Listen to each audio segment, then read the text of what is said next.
I love it.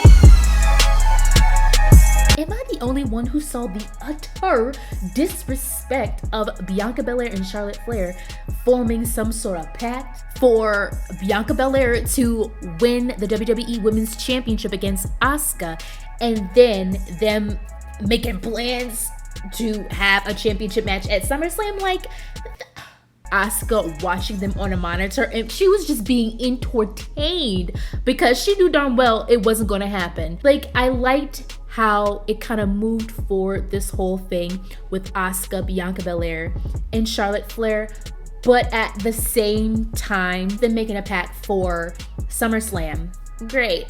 I wanted more from them, but for real, they need to respect Asuka, the Empress of Tomorrow, better than that. Now, I'm super happy that Pretty Deadly won their match. Yes, boy! I don't know if you guys saw this, but on SmackDown Lowdown, you see Pretty Deadly being interviewed by Kayla Braxton, and Elton Prince is in an arm sling.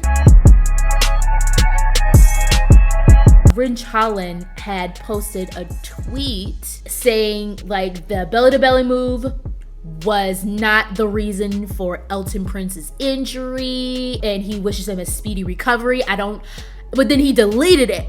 Unacceptable! So I don't know what's going on here. Pretty Deadly has been having amazing momentum since they got on the main roster, and this would be a tragedy. I love this team. People have already seen the deleted tweet, and fans are just going off on Twitter talking trash about Holland. Like, this match wasn't very eventful. It seemed rushed, and the match itself had little substance. It was great to see Zelina Vega on SmackDown, and I feel like WWE is making a conscious effort to keep Zelina in our face for her to be on TV, which is great, and this has been ever since her Backlash match against Rhea Ripley for the Women's World Championship. So I appreciate the effort, but I would like to see Zelina Vega in an actual storyline. That will be fantastical. Don't know if that's going to happen. Honestly, this match was just used to set up the post-match promo from Shotzi. Do I look scared to you? Do I? Lot of mercy, and by the way, Bayley won thanks to EO and her distraction. Besides Shotzi shaving her head really to support her sister who is going through cancer treatment. Outside of that, which is beautiful in of itself, this segment was so good. We hadn't seen Shotzi since Bayley and EO had her bent down backstage, cut off the top piece of her hair, just had her looking all jacked, edged up. For her to shave it off, she is not afraid. She's not scared of Bayley. Does she look scared? Saying she got control. Clearly, sis, you got all the control. And I love that it's playing off damage control. Straight up cray-cray. Like, Shotzi tapped into something. It was such an interesting development with this. Like, they're actually going to use Shotzi for more than just someone to put over somebody else. Like, they're actually putting her in an interesting storyline, which I'm happy about. Shotzi needs something like this. Like, this, oh my goodness, like, this is gonna be lit. This is gonna be lit. I look forward to the eventual showdown between Shotzi and Bayley, with Shotzi really looking like a force in the women's division, not just a throw around wrestler. Besides Jey Uso not getting the answer that he wanted with the challenge of the undisputed WWE Universal Championship match against Roman Reigns, it didn't go down like that. Highlight other than Jey Uso fighting Solo Sikoa, his own freaking baby brother, him super kicking Paul Heyman. I love that even though Roman Reigns was not there, still they were able to propel this storyline forward. You just gotta love Paul Heyman. He gets on my freaking nerves, but you just gotta love him. He is so good at being manipulative, getting in the mind of Roman Reigns' opponent, making them second guess themselves. Like he's his gaslighting and manipulation, like now I see where Roman Reigns got it from. But let's be real here. We all know that Roman Reigns is gonna have no choice but to accept this challenge from his cousin at SummerSlam. Like they're building this up. I cannot believe that Santos Escobar won this match, this United States Championship Invitational 4-way match. Like he's advanced. I cannot. Karrion Kross showing up on the Titantron of him freaking up the OC. I'm confused. Of Karrion Kross beating up the OC backstage and AJ Styles leaving.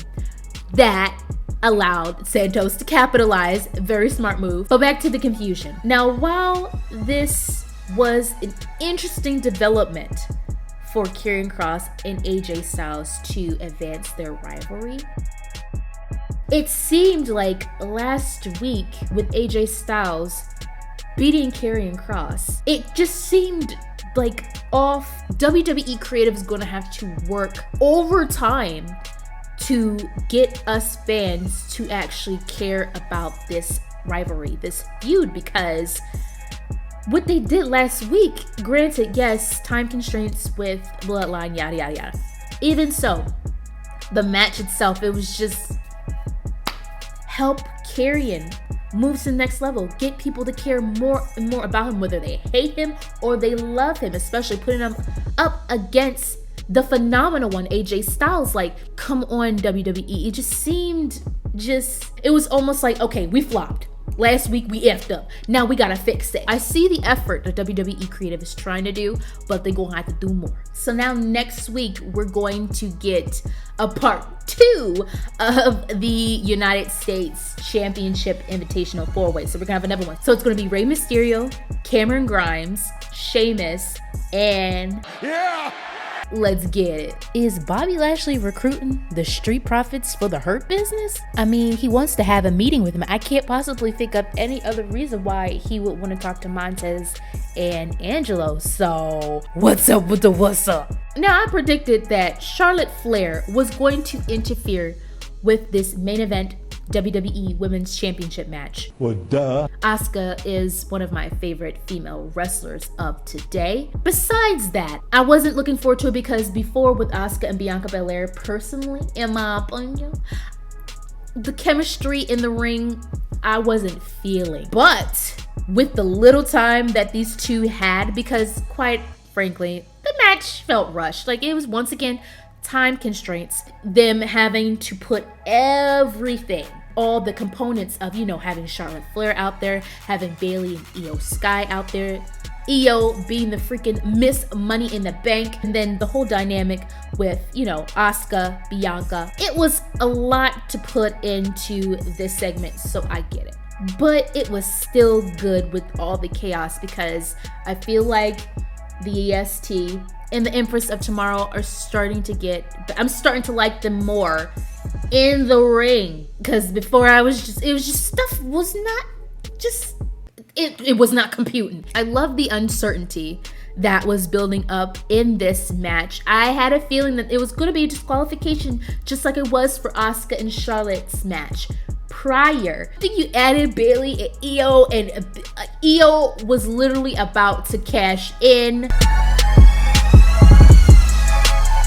Asuka in the end just escaping by the skin of her teeth. Like, it's become a talent for her. So guys, let me know what you thought about Friday Night Smackdown. Don't forget to like, comment, and subscribe for more episodes. Thank you guys so much for watching. Signing off. Bye.